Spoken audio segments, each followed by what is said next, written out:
Udah nih. A'udzu billahi minasyaitonir rajim. Bismillahirrahmanirrahim. Insyaallah malam ini dan seterusnya ya, dan pada beberapa waktu ke depan kita akan membahas masih tentang masalah-masalah mengusap kepala, mengambil air sembahyang saat berwudu, bagaimana caranya, sistemnya, metodenya, yang tentunya sesuai daripada hadis Rasulullah SAW.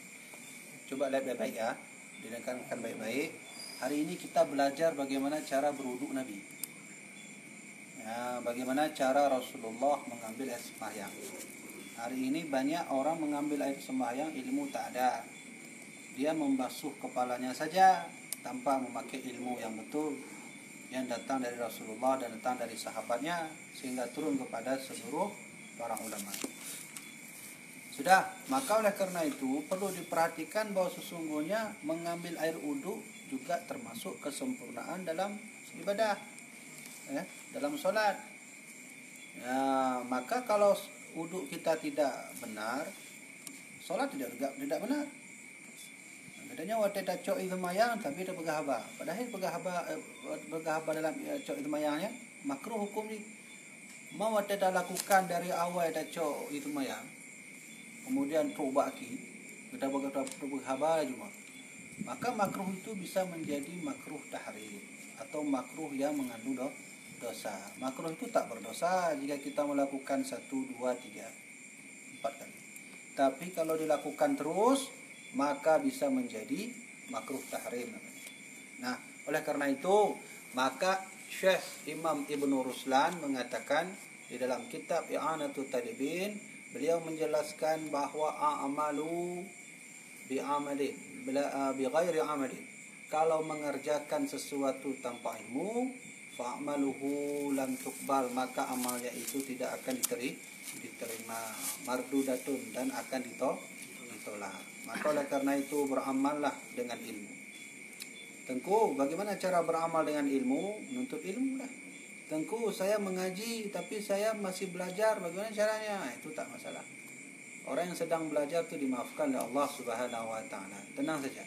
Kesalahan yang terjadi bagi orang yang sedang belajar dan mau mencari pelajaran itu dimaafkan oleh Allah Subhanahu wa taala. Berbeda orang mencari orang sedang belajar, terjadi kesalahan, tak mau diulang, tak mau diperbaiki, ya itu dapat dosa dari Allah Subhanahu wa taala. Sudah ya. Saya ingin katakan sudah ya, bagaimana sih cara Rasulullah SAW mengambil air sembahyang yang dibenarkan? Nah, ini kita bahas. Karena kita sudah membaca tentang tata cara bagaimana cara mengambil air sembahyang, dari tangan, kumur-kumur, madmadah, dalam bahasa Arabnya ada istilah istinsyaq, ya, menghirup air, itu sudah kita bahas. Malam ini karena kita sudah bahas kemarin rukun-rukunnya, kita malam ini kena bahagian bagaimana caranya mengambil air sembahyang di bagian kepala. Ya. Apakah mengambil air sembahyang itu harus di bagian kepala harus begini, tuh? Ada orang mengambil air sembahyang begini, sudah. Ada orang mengambil air sembahyang dibuat sampai ini seperti mandi ya. Ada orang mengambil air sembahyang diambil gayung ditaruh begini. Nah, itu kan banyak model orang ambil sembahyang. Bagaimana yang betulnya itu? Bagaimana yang disunahkan oleh Rasulullah SAW tata cara mengambil air sembahyang yang benar, khususnya di bagian kepala. Syekh Imam Al-Ghazi, ya, di sini beliau mensyarah kitab, ya, Ghayah wa Taqrib. Apa kata beliau? Wa mashu jami'ir ra'si, dan mengusap seluruh kepala. Kan?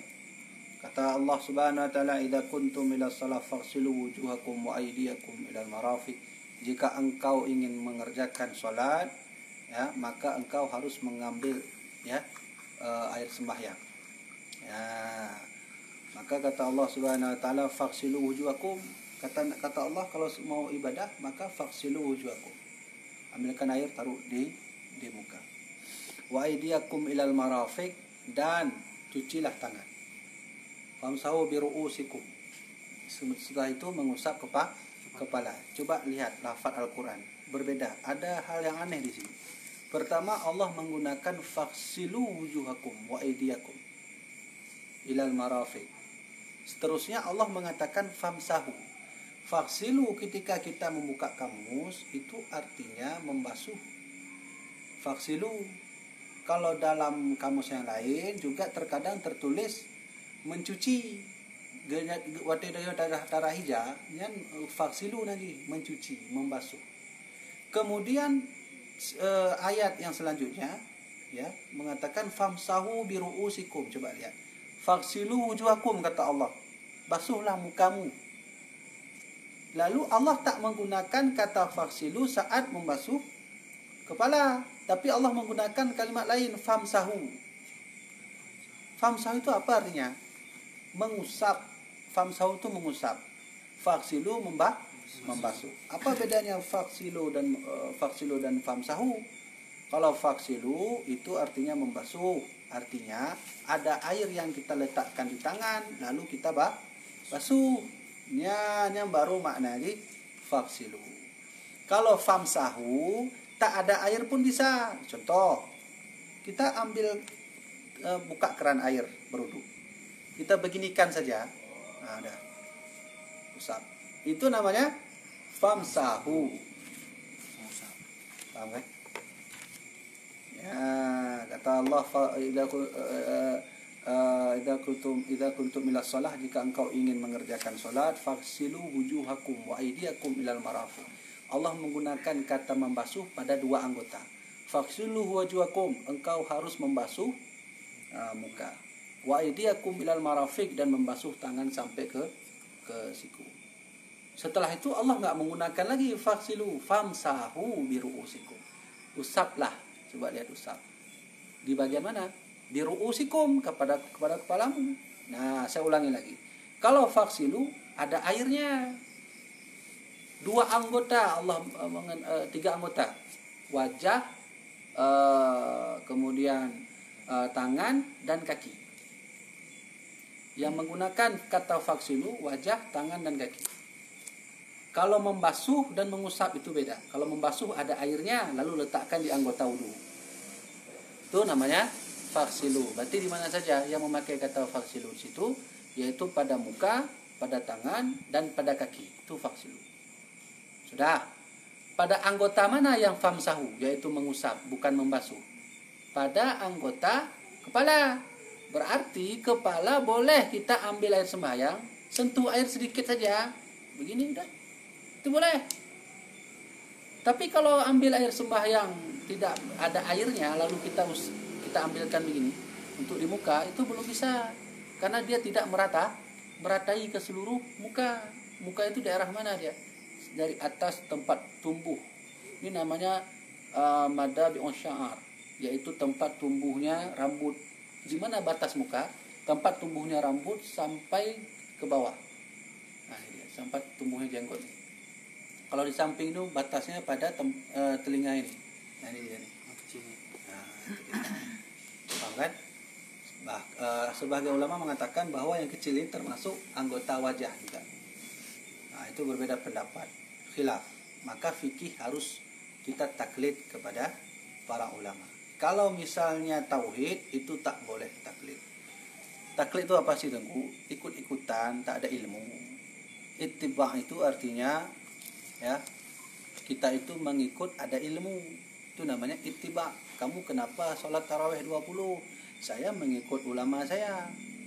Tapi saya punya ilmu tentang itu. Nah, walaupun saya punya ilmu, saya tak ikut ulama saya. Itu namanya ittiba'. Kalau taklid, tak ada ilmu sama sekali, kita ikut orang. Itu namanya taklid. Yang mana boleh taklid, yang mana tak boleh? Yang boleh taklid kepada ulama fikih. Kamu bagaimana, kenapa begitu tata cara sholatnya? Saya ikut ayah saya ikut guru saya ikut tengku saya. Tapi kan kamu nggak ada ilmu, itu boleh hukumnya taklid. Kalau tauhid tidak boleh. Kenapa kamu katakan bahwa Allah itu wujud Allah itu adanya bumi? Karena saya punya ilmu. Coba bayangkan, dijelaskan sama dia panjang lebar. Intinya dia ingin mengatakan bahwa tanda bahwa Allah itu wujud adanya bumi. Allah itu kan ada. Allah ada kan? Orang tanya, mana buktinya Allah ada? Ya dengan adanya kamu, adanya Allah lah. Wah, mana ada? Mari kita buktikan, kata dia. Contoh, kamu datang dari mana? Dari mama dan ayah saya. Terus mama ayah kamu dari mana? Mama ayah saya lagi lah. Terus ujungnya sampai ke mana? Kenapa? Sampai Nabi Adam. Sekarang pertanyaannya, Adam siapa yang melahirkan? Adam dilahirkan atau diciptakan? Diciptakan oleh Allah Subhanahu wa taala. Maka ujung-ujungnya kita lari ke sana. Nah, saya ingin katakan, kalau tauhid kita tak boleh ya taklid. Harus punya akal sendiri untuk bisa menjawab Allah itu wujud, Allah itu qidam, Allah itu dan sebagainya. Sudah ya, kembali ke sini. Maka oleh karena itu, faksilu itu ada air basuh. Kalau famsahu, sentuh aja air sedikit. Nah, paham kan? Nah, bagaimana tata cara Rasulullah mengambil air sembahyang ketika beliau mengusap kepala? Kalau kepala mengusap ya, nggak pakai air nggak apa-apa juga. Tengku, saya mau pakai air boleh? Saya ambil air banyak-banyak, saya taruh di atas ini. Boleh, tak masalah. Tengku, saya nggak mau pakai air, saya sentuh aja airnya, saya beginikan. Nah, itu memang udah menjadi syarat. Ya, bagaimana caranya? Wa mashu jami'ir ra'si, dan mengusap seluruh kepala. Wa fi ba'di nusakhil matni, dan sebahagian daripada niskhah kitab mengatakan wa isti'abur ra'si bil mashi. Ada sebahagian ulama menulis mashu jami'ir ra'si, mengusap seluruh kepala. Mana dinamakan kepala? Seluruhnya. Ini kepala namanya, sampai ke dalam, sampai ke belakang. Ke belakang ini namanya ya disebut dengan kafahu. Ini kafahu nih. Bagaimana caranya Tengku? Nah, ambilkan air boleh sampai ke belakang. Nggak ambilkan air, sentuh aja, sentuh gini. Nah, boleh juga sampai ke belakang. Itu namanya mashu jami'ir ra'si. Apakah begitu cara Rasulullah berwudu? Ya, begitu. Walaupun nanti ada sebagian pendapat mengatakan Rasulullah juga pernah berwudu sampai sini saja. Nah, nanti kita bahas ke depan. Faham sampai sini? Berarti di sini sunnah bahwa kita itu mengusap seluruh kepala begini. Nanti saya ajarkan apakah begini atau begini atau begini. Ya, macam dia. Intinya kita ingin membasuh kepala seluruhnya. Cuma masalahnya ataukah begini nanti caranya. Ya. Sudah. Sebahagian kitab mengatakan isti'abur ra'si bil mashi. Sama juga maknanya, yaitu mengusap seluruh kepala. Amma mashu ba'di ra'si, adapun mengusap sebahagian kepala, fawajibun, maka hukumnya wajib. Yang tadi mengusap seluruh kepala sunnah. Mengusap seluruh kepala sunnah. Mengusap sebahagian kepala wajib. Sebahagian itu mana? Ini dia nih. Sampai ke ubun-ubun ya. Nah, nih. Saya mulai lagi. Kalau mengusap seluruh kepala sunnah. Kalau mengusap sebahagian kepala wajib. Kama sabaqa, seperti mana yang telah lalu. Walau lam yurid naz'a, dan jikalau tidaklah seseorang ingin melepaskan kepalanya daripada sorban. Ada orang kemana-mana pergi pakai sorban. Pakai sorban dia di atas kepalanya. Mau berdakwah, mau makan, mau kuisi, semua macam pakai sorban. Masalahnya dia sudah enak dengan sorban itu Tengku di atas kepala. Dia nggak mau melepaskannya. Kalau lepas nanti rusak, payah ulang lagi lipatnya, kan begitu. Pertanyaannya adalah, bolehkah orang yang memakai imamah atau memakai sorban di kepala, dia basuh di sorbannya, bukan di kepalanya? Di sorbannya dia basuh. Ya, bagaimana itu? Ya, kamula bil masih 'alaiha. Maka bisa, boleh hukumnya. Bagi tadi yang nggak melepaskan sorban. Ya, tidak mau melepaskan sorban. Tidak mau melepaskan sorban ini mungkin karena memang dia terlalu mencintai sorban itu. Yang kedua, terkadang ada orang tak mau melepaskan sorban, nanti disusun lagi, dilipat lagi, pakai lagi, kan. Ada juga kadang-kalanya orang sibuk. Anggap saja seperti Ustaz Abdul Somad yang kemana-mana pergi, wudhu terbatas, maka buang air besar pun terbatas mungkin. Udah ditunggu-tunggu jamaah dan sebagainya. Maka boleh, sah hukumnya kita mengambil air sembahyang lalu kita usap di atas sorban.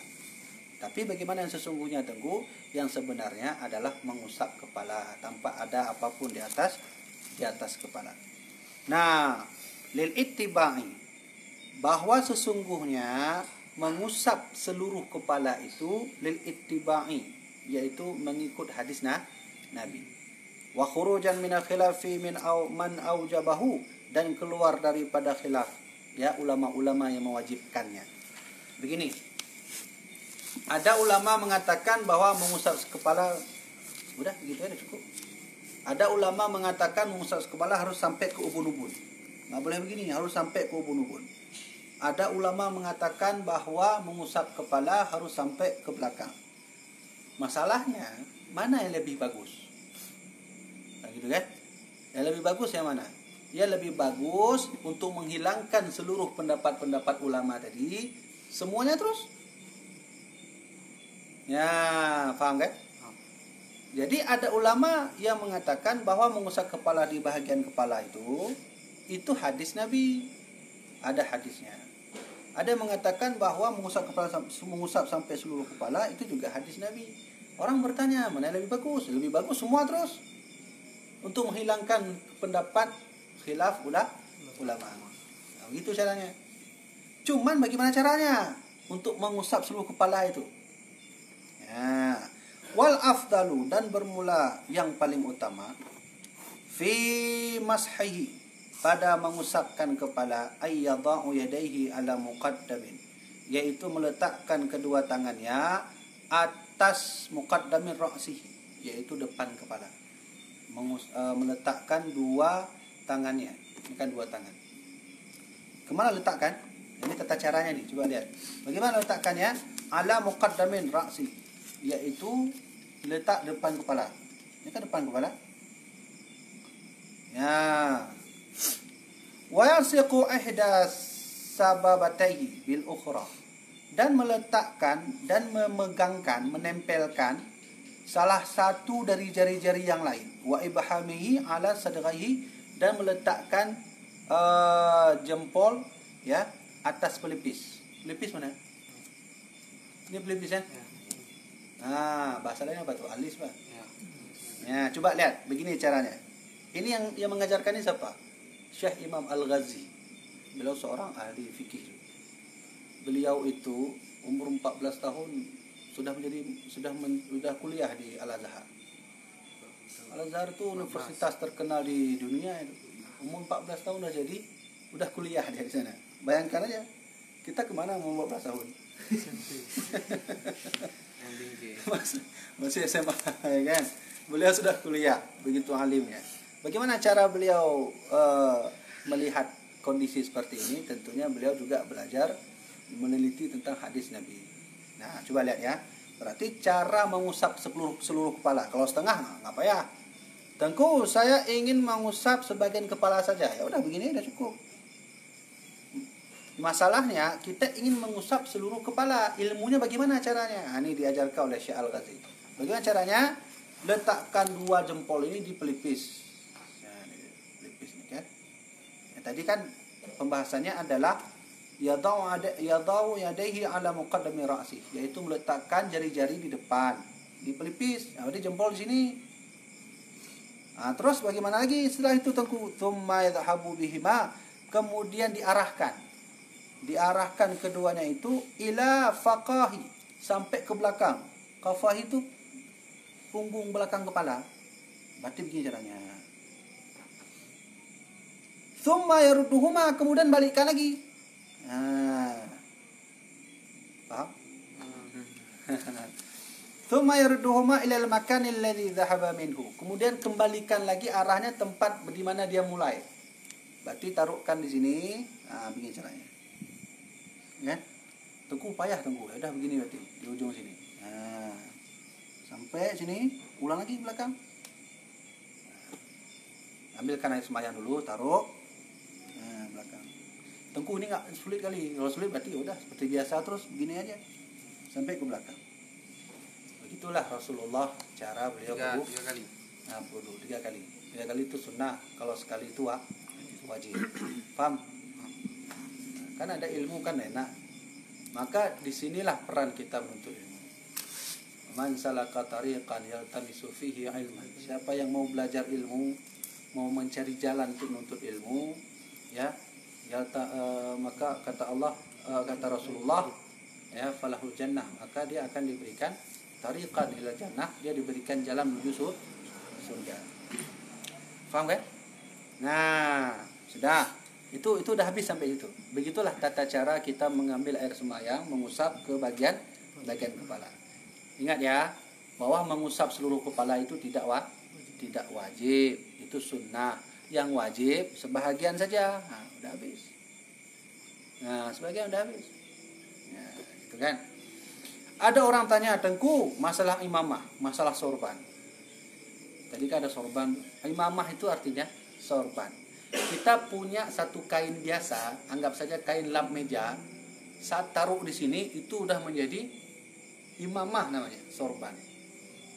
Maka menurut riwayat Aisyah dalam sebuah hadis Rasulullah, menurut riwayat Imam Tirmizi di dalam hadis Rasulullah juga mengatakan sunnah kita memakai sorban di hari Jumat bagi laki-laki.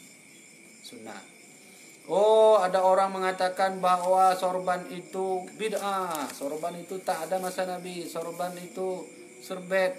Ya pupui bukan. Nah, ulama yang lagi yang tu.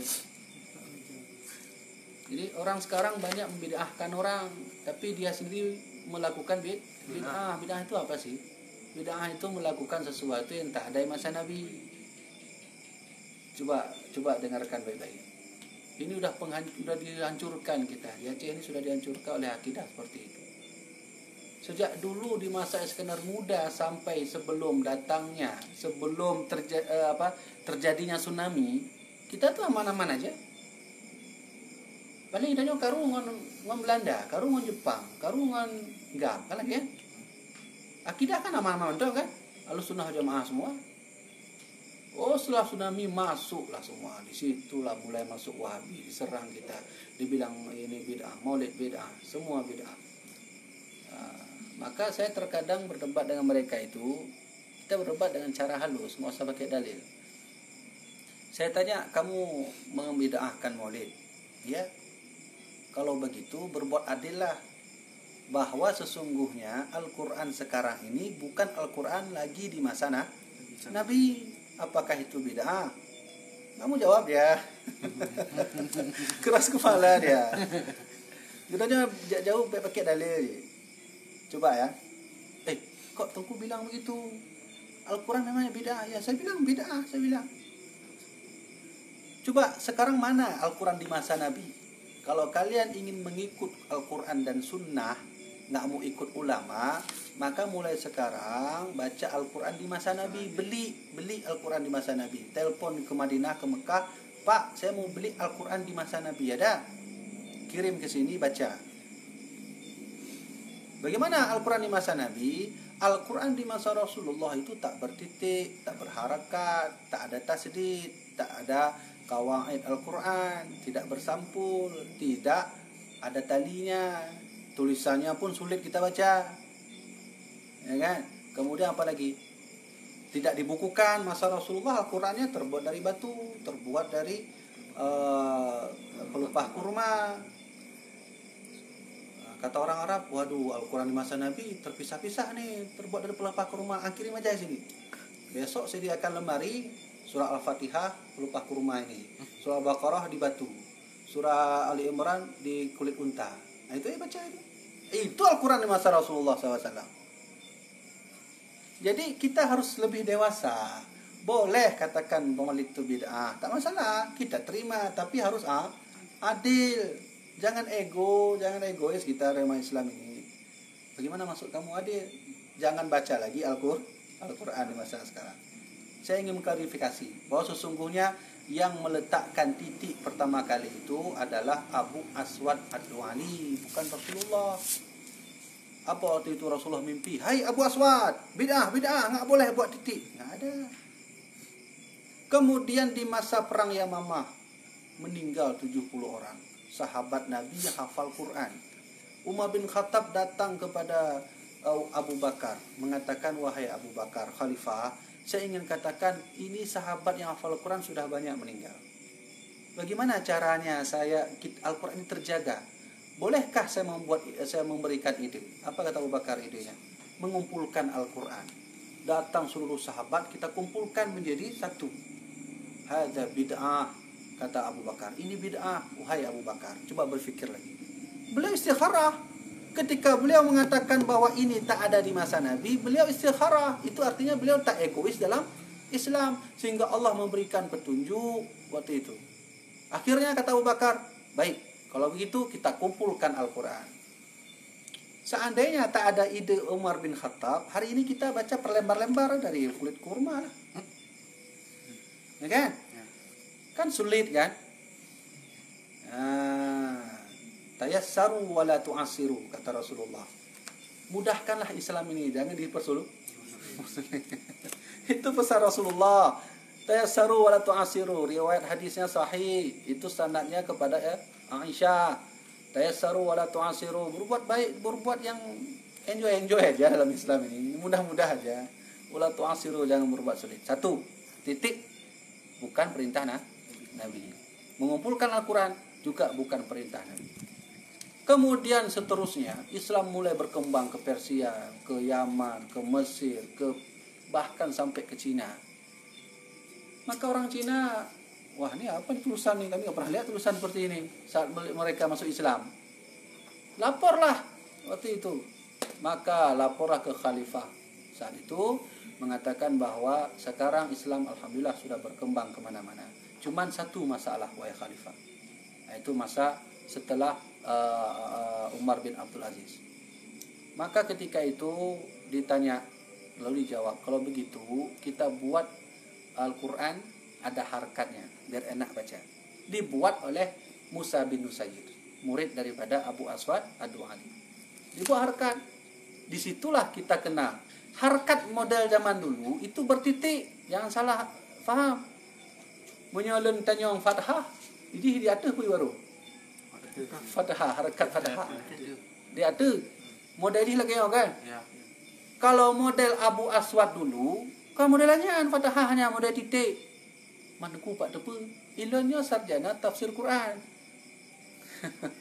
Menunjukkan sarjana tafsir Quran pun ada betul. Siapa yang bilang begitu? Itu ditulis oleh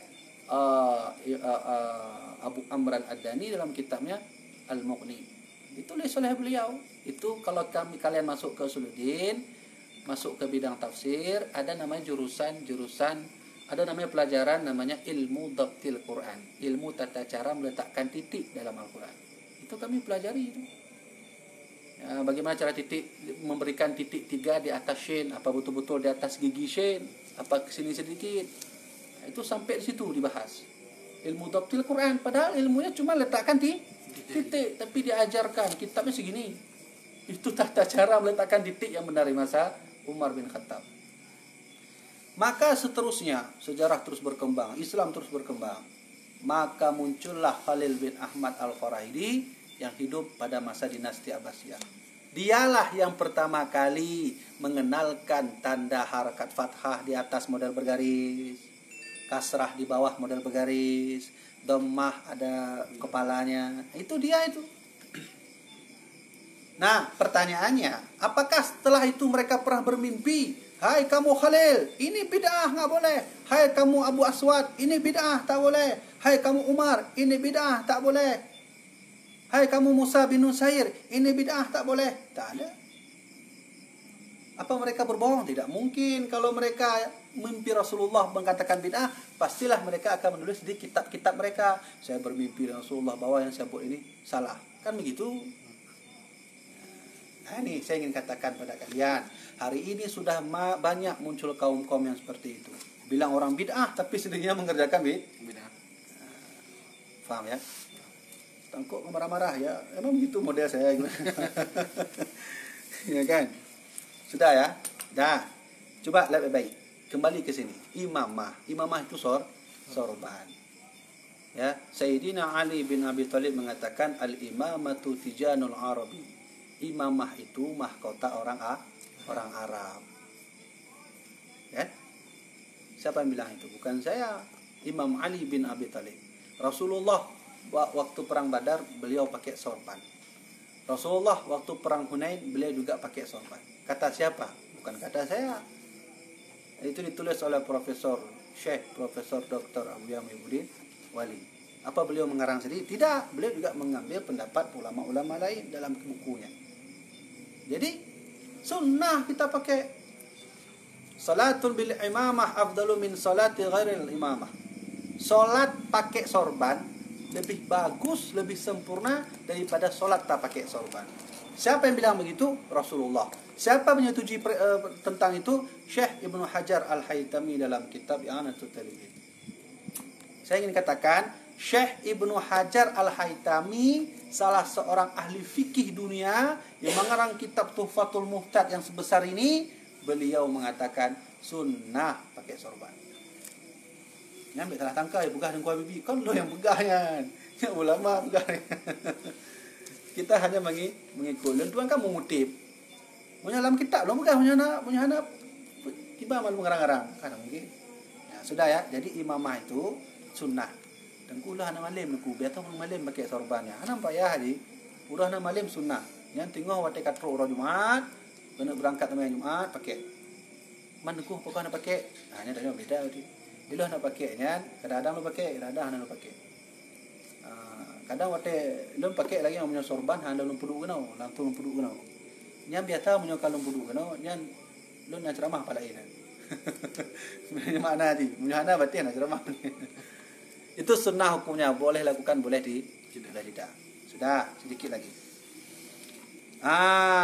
Sebelum kita tutup, saya ingin menjelaskan hikmah. Ada orang bertanya, Tengku, apa sih hikmah Allah menyuruh kita mencuci tangan, berkumur-kumur, membasuh wajah? Kenapa enggak mandi ya sekaligus? Lebihnya le urang yang tanya lagi ya. Ilu nak merompak urang lagi yang tanya wak lu. Man ji dari ngonsi cerita wak lu. Tengku, saya ada pertanyaan, sulit saya jawab. Teman saya bertanya. Jadi katanya solat itu yang wajib apa? Niat Tengku ya. Iya saya bilang. Kalau ada niat sah nggak solat? Nggak sah. Nah teman saya Tengku, dia itu katanya kalau begitu kita solat di warung kopi aja, niat aja sengaja saya solat zuhur karena Allah Taala. Tapi jangan pakai ruku, anda pakai sujud, anda pakai i'tidalan. Mau jadi betul ini kan? Hai hadis innamal a'malu binniyat. Segala pekerjaan tergantung pada niat. Manjuan jawaban ni Tengku ya. Kalau jawab lagi ya. Oh nyan, mana pakai dalil jawaban ni. Dia lagi yang mentang. Pegah bak angon ka ya lagi yang. Nyan tengok punya pajuh bu nit mentang bejak dah. Sengaja alun pajuh bu kerana Allah Taala gawe tadi. Ni lagi haji menyokat tekik perut, yang bejak betul ya. Sengaja alun tekik perut kena tahu kerana Allah Taala gawe. Gitu ya. Ada yang model begitu. Nah sekarang orang bertanya apa sih hikmahnya berkumur-kumur, membasuh membasuh muka, membasuh tangan dan sampai seterusnya. Syekh Imam Al-Ghazi mengatakan, coba lihat nih hikmah-hikmahnya. Kenapa ada hikmah kita itu membasuh kedua tangan? Ya. Fi nadbil ghasl kaffaini wal madmadati wal istinsyaqi ma'rifatun awsaful ma'. Ya, min launin wa ta'min wa rihin. Ya, apa hikmah Allah menyuruh kita mencuci tangan? Hikmahnya adalah biar kita bisa membedakan mana yang airnya kotor, mana yang tidak, gitu kan? Waktu kita mau wudu, air kotor nih. Coba bayangkan kalau nggak ada sunnah kita begini, langsung kumur-kumur, waktu keluar udahlah lumpur di bawah. Nah, udah kumur-kumur dari sini dah ditipek udah lumpur. Itulah hikmah kita disunnahkan diperintahkan untuk mengusap kedua tangan. Nah, gini kan, ambil. Rumah kutuk aja deh, kalau jangan tak pernah deh. Ataupun ajak orang lain kan ya.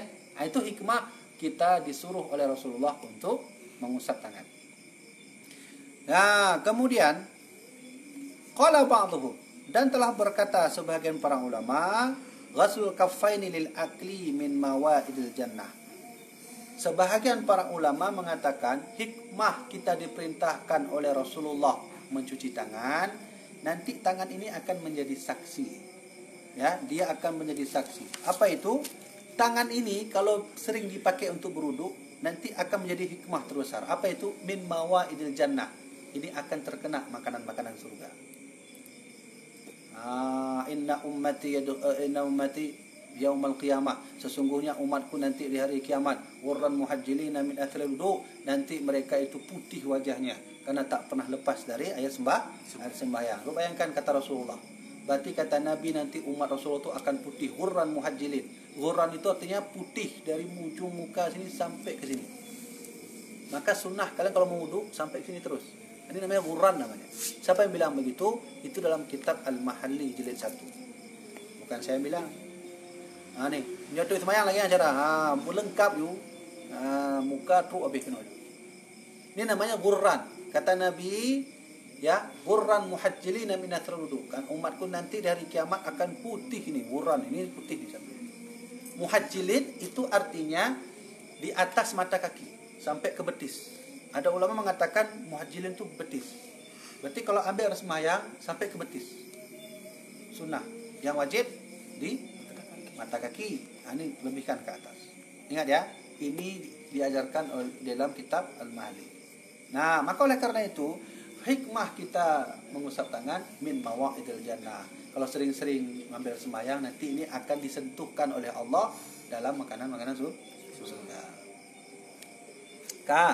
Wal madmadatu li kalami rabbil alamin. Dan hikmah Allah menyuruh kita kumur-kumur untuk apa? Li kalami rabbil alamin, untuk nanti mudah berbicara di depan Allah. Ya, ini kan bukan saya bilang nih, ini di dalam kitab ya Asyiah Al-Bajuri.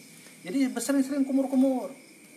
Berkumur-kumur, ada hikmahnya yang lain dalam kesehatan, ya kita dikeluarkan apa namanya, sisa makanan, cabai. Jadi kita nggak malu sekali lah kalau jumpa sama orang waktu ketawa cabai dari sini sampai ke sini. Nah, itu sebenarnya Allah mengajarkan kita sembahyang bukan untuk ibadah saja, untuk menghilangkan malu. Kebetulan tanya galak ngon Bu Padang. Bu Padang kan dia dah belinya. Gitu ya. Maka oleh karena itu hikmah kita dibuat kumul-kumul oleh Allah untuk nanti saat jumpa Allah mudah bicara. Kemudian apa lagi? Wal istinsyaqu li syammir rawahil jannah. Hikmah kita disuruh untuk menghirup air ke hidung. Nah, pernah ambil sembahyang? Hirup. Dihirup yang kuat. Dihirup yang kuat. Tengku sakit, emang sakit. Itu untuk sehat tu. Kalau lagi pilek, obatnya itu. Hemat uang, jangan beli fix. Situ sampai habis. Daripada beli fix, ngopi kan dapat juga 2 gelas ya. Berapa satu fix? 12.000. Dapat traktir teman lagi, kita makan kantin. Gitu ya. Apa hikmahnya kita istinsyak? Ya, kata ulama, lisyammi rawaihil jannah, nanti akan mudah mencium hawa-hawa surga. Ya, mudah mencium. Itu kan betul ciga yang tak basuh muka ni. Tarik lengan. Tarik dengan sebelum muka, tarik lengan. Ya, jut lengan ataupun tegalum basuh muka. Istinsyak dia. Nak ulamakan lagi. Nak ulamakan kau lagi kan. Mentabah tu. Muka istinsyak kumur-kumur. Lagi. Nak urut bubut lagi. Tarik. Gabung lantung. Cik, nak ulama pegahkan lagi kan. Wajah lain, istinsyak kumur-kumur lain. Punya istinsyak kumur-kumur berarti 3. Punya wajah 3. Terserah Pak Mantau ni. Pak lebih belagak renggu yang lebih mantap. Pisah-pisah lah. Inyo pisah, kumur-kumur pisah, istinsyak pisah, wajah pisah. Jadi untuk apa istinsyak? Untuk bisa nanti mencium hawa surga. Ya. Wa ghaslil wajhi li nadri ila wajhillahil karim. Kalau apa hikmahnya membasuh muka? Apa kata ulama? Lin nadri ila wajhillahil karim, nanti kita akan mudah melihat Allah Subhanahu wa taala. Ya, wajhil karim, wajah Allah. Di sini artinya wajah Allah. Tengku Allah punya wajah. Kan pertanyaan lagi tu. Ar-Rahmanu 'alal arsy istawa. Allah itu bersemayam di atas aras. Ada orang bilang, oh berarti ya Allah di atas aras. Berarti Allah di mana? Allah di atas. Siapa yang bilang begitu? Itu kebanyakan orang Wahabi. Kalau kita tanya, kenapa kamu bilang Allah di atas aras? Allah sudah bilang begitu. Ya saya ikut aja. Oh kalau begitu, kalau ada orang mengatakan wajahmu seperti sinar rembulan. Apa wajahnya rembulan? Hatimu bersinar seperti matahari. Apa hatinya matahari? Fulanah duduk di atas kursi jabatan. Apa kursinya ada jabatan? Maknanya apa sih? Maknanya ketika Allah berbicara tentang dirinya, sudah tafwid saja, diam saja. Itu urusan Allah itu. Yadullah fawqa aydihim, tangan Allah di atas tangan mereka. Kita mikir gimana tangan Allah? Nggak usah pikir, itu urusan Allah. Allah yang punya hak itu. Mana dalilnya? Saya perlu dalil. Kata Rasulullah, tafakkaru fi khalqillah wala tafakkaru fi dzatihi. Berfikirlah tentang apa yang Allah ciptakan, jangan berfikir tentang zatnya, itu hanya Allah yang tahu. Kamu siapa? Nabi Muhammad aja nggak tahu bagaimana bentuk Allah yang sesungguhnya, yang betul-betul mutlak sesungguhnya. Ya kan beliau tahu tuh waktu Isra Mi'raj. Sahabat bertanya kepada Rasulullah, Rasulullah baru pulang ya? Ya. Masya Allah, gimana caranya itu? Bagaimana melihat Allah? Nabi nggak bisa menjawab. Sahabat bertanya bagaimana bentuk Allah, Nabi tak bisa menjawab. Padahal Rasulullah langsung melihat Allah. Kan begitu kan?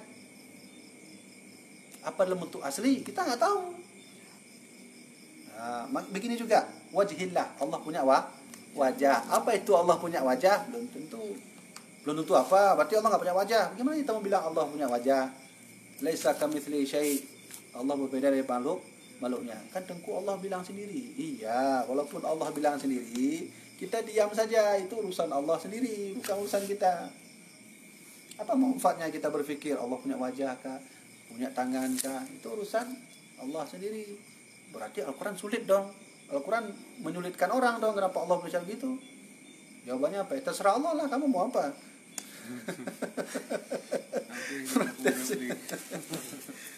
Kan lagi ya ni.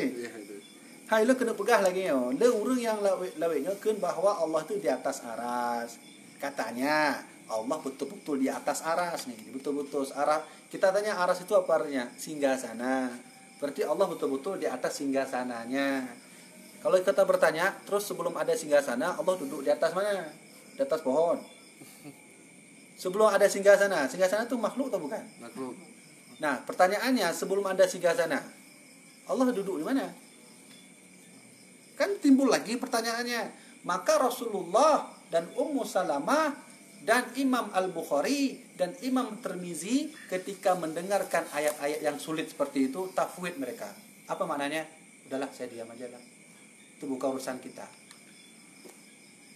Paham kan? Ya kan? Kembali oleh. Yang masalah tauhidnya itu ulam ini dah bahas. Maka oleh karena itu hikmah membasuh wajah itu linnadri ila wajhillah, nanti mudah melihat Allah Subhanahu wa taala. Wa ghaslil yadaini ya lillabasis sawar fil jannah. Hikmah kita membasuh tangan ini, ya ini apa itu? Ya untuk nanti bisa pakai pakaian surga. Siwar itu pakaian fil jannah dalam surga. Ya, ban. Ya kan? Kemudian wa mashur ra'si, dan hikmah memasuk kepala ini untuk apa? Ya, lil basit taj, untuk nanti Allah taruh mahkota di atas. Ya, mahkota. Tajun itu artinya mahkota. Ya, apalagi wa maslu ini, dan hikmah Allah menyuruh kita untuk mensuci ini telinga lisima'in kalamillahi ta'ala, untuk nanti mudah kita mendengarkan Allah berbicara di kita nanti ngumpul di hari kiamat. Allah Subhanahu wa taala nanti akan berbicara saat kita diturunkan oleh Allah matahari.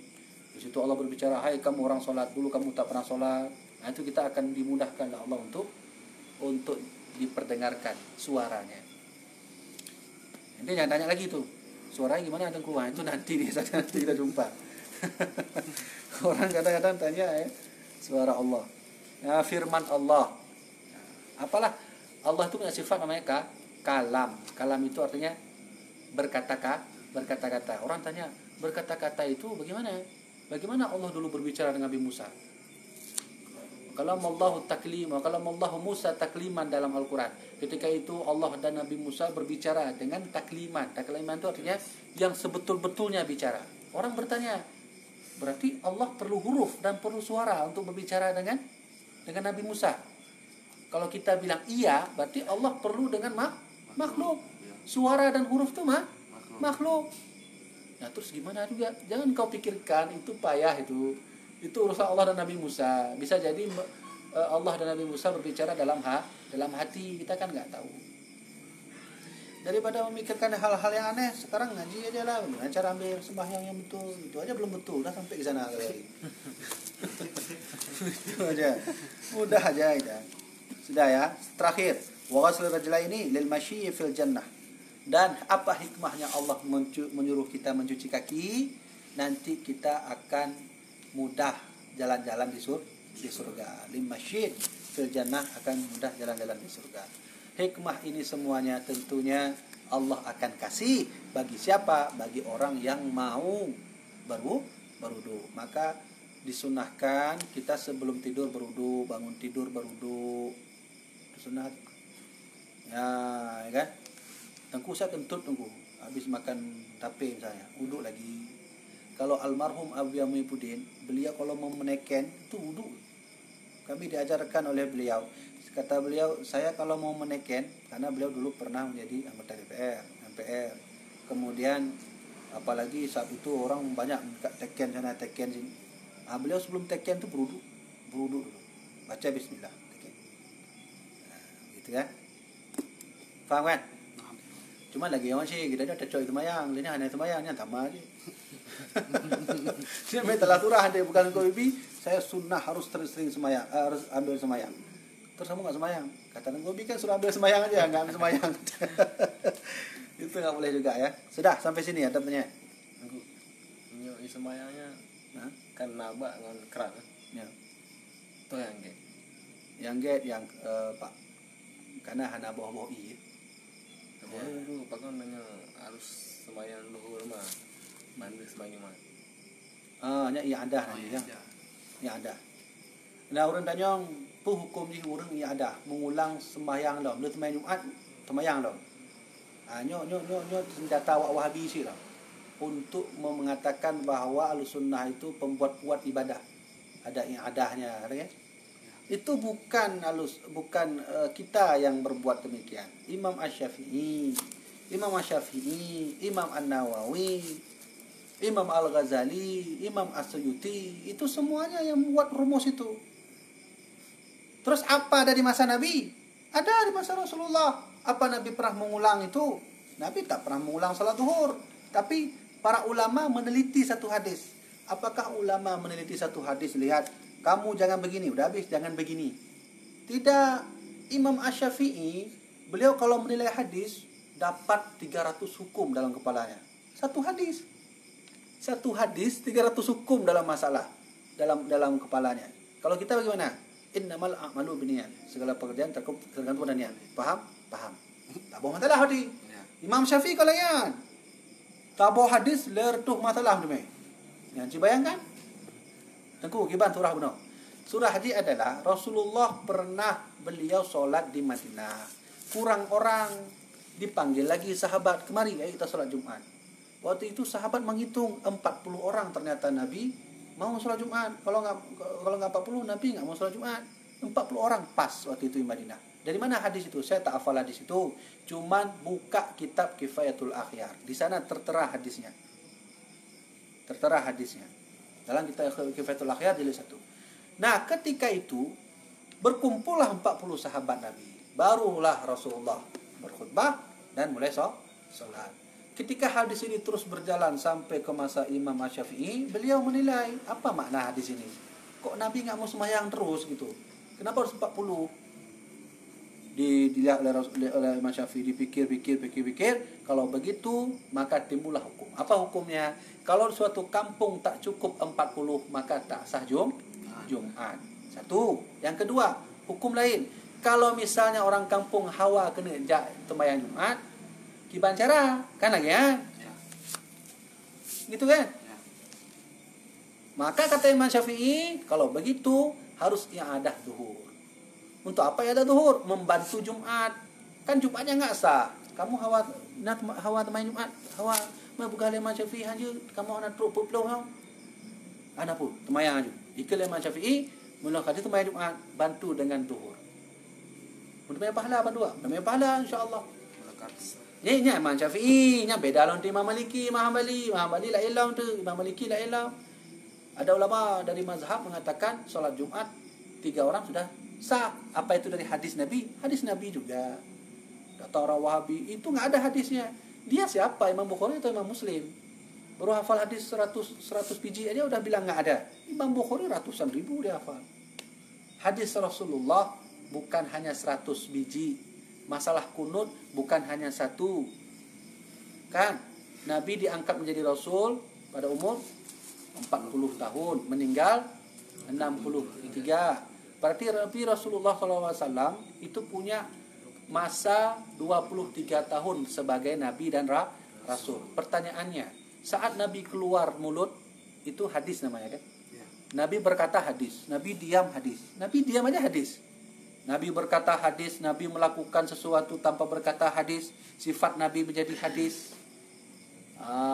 Kemudian takrir Nabi, diam Nabi, hadis. 23 tahun terus begitu. 1 hari, 2 hari, 3 hari sampai Nabi meninggal. Berapa ribu hadis yang muncul? Satu hari saja Nabi diam jadi hadis, ngomong hadis, bertingkah hadis. Apalagi 23 tahun. Pertanyaannya, apakah masalah kunut cuma satu? Nah, gitu ya. Gitu. Maka yang ada zuhur begitu caranya. Saya ulangi lagi, ada zuhur itu ada dalilnya. Cuma Nabi tak mengatakan itu. Siapa yang membuat itu? Imam Asy-Syafi'i. Imam Asy-Syafi'i yang membuatnya. Diikuti oleh Imam Nawawi, diikuti oleh mazhab Syafi'iyah yang lainnya. Aku saya mau lihat di mana pendapat Imam Syafi'i itu. Silahkan saja buka kitab Madzhabul Arba'ah karya daripada Syekh Wahbah Az-Zuhaili. Belajar sana, lihat. Saya nggak bisa bahasa Arab. Oh, ya udahlah, belajar udayah dulu nanti baru bisa baca kitab. Udah habis, ada pertanyaan? Yang lain nggak ada. Nah. Masalah air wudhu tadi itu kan maksudnya kita wudhu kalau banyak air seperti biasa, tapi kalau dikit air muka, tangan, kaki itu kan doa niatnya beda-beda atau sama? Ya, niat wudhu di muka. Imam An-Nawawi menyunahkan wudhu saat di tangan, tapi tetap di muka. Begini, saya ingin bilang bahwa niat wudhu itu di muka. Di muka. Nah, namanya itu doa. Rafil hadathi asghar lillahi ta'ala. Ya kan? Beda Imam Nawawi. Imam Nawawi 2. Pertama, harus niat saat mengambil air sembahyang di tangan. Harus dilafatkan. Yang kedua, beliau tetap mewajibkan. Harus pakai di muka. Ya, begitu dia. Tapi kalau tayamum itu? Tayamum kan lain lagi dia. Dia iya, beda-beda. enggak niatnya. Ya, begitu juga niatnya tayamum. Nama itu tayamum. Tayamum, kalau tayamum dari ya sama. buka, Ya. buka dulu. Sama ya. Ya, kalau mau melihat perbedaan pendapat, silakan buka kitab yang saya katakan ini. Ya. Fiqhul Islam wa Adillatuhu. Nah, itu buka itu. Nah, sudah. Ada lain enggak ada? Ada sekali. Ya. Kenapa buang angin membatalkan wudhu? Ya. Buang angin membatalkan wudhu. Ada terus? Ya, keluar angin dapat membatalkan wudhu. Ya. Kenapa bisa? Itu keluar angin dapat membatalkan wudhu. Itu sudah perintah Allah. Kata Allah, kalau engkau keluar angin, ya, maksudnya perintah Allah ini ajaran yang sudah diatur oleh Allah. Maka kalau keluar angin, maka kita harus ambil air sembahyang lagi. Pertanyaan lain begini, ada orang bertanya, Tengku, kenapa keluar angin enggak cuci aja itu duburnya, pakai air sembahyang lagi? Ada orang bertanya begitu. Kenapa kalau sudah keluar angin kita wudhu lagi, lah kan capek lagi. Padahal keluar angin cuma sedikit aja. Kenapa enggak waktu keluar angin sedikit aja itu kamar mandi cuci ya duburnya lah, sholat lagi, Allahu Akbar. Tapi faktanya bagaimana? Waktu keluar angin wudhu lagi kan, cuci muka lagi, cuci tangan lagi sampai ke sini. Itu jawabannya 2. Yang pertama, itu sudah begitulah kita diajarkan oleh Rasulullah keluar angin harus begini. Keluar angin harus begini. Yang kedua, menghadap Allah kan harus suci. Betul-betul suci. Angin itu kan hina dia itu. Dari mana saya itu? Angin kan hina kan? Nggak ada orang suka mencium bau kentut kan? Ini secara akal dulu. wah tunggu kok pakai akal masalah agama. Emang sebagian agama ini harus pakai akal. Ya, harus kita pakai akal. Makanya kata Buya Syekh Mudawali, ulama yang sebenarnya itu adalah ulama yang ilmunya satu galak, akalnya dua galak. Gitu kan? Jadi saat kita keluar angin, itu kan bau ya. Angin itu keluar daripada hasil proses makanan dalam perut, yang dalam perut itu juga bersifat kotoran. Keluarlah dia di situ. Apakah pantas ketika kita mengeluarkan aura kekotoran itu lalu kita menyembah Allah? Nyampe takin lagi ya ni. Awak ada duk ke gubernur, na presiden yang Cina, Jokowi dan keluar kentut misalnya contoh. Apa nggak diusir sama Jokowi itu? Keluar nggak sini, kalau nggak sepancung balamu. Setingkat kita dengan manusia keluar kentut kurang adab, apalagi dengan Allah Subhanahu Wa Taala. Tengku kan kenapa suduk lagi, kan bisa cuci dubur. Ya bagaimana lagi? Dah begitu Rasulullah mengajarkan kita.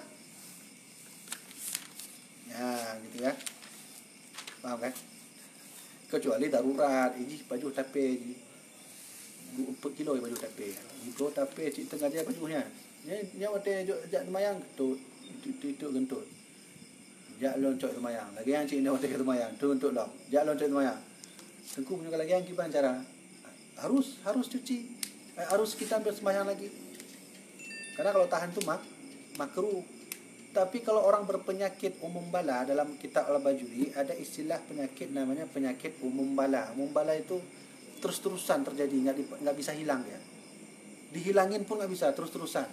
Itu boleh hukumnya. Sudah darurat. Berarti dia sholat Allahu Akbar itu kentut terus apa? Nggak pakai uduk pun nggak apa, silahkan. Kalau sudah surahnya masuk ke darurat.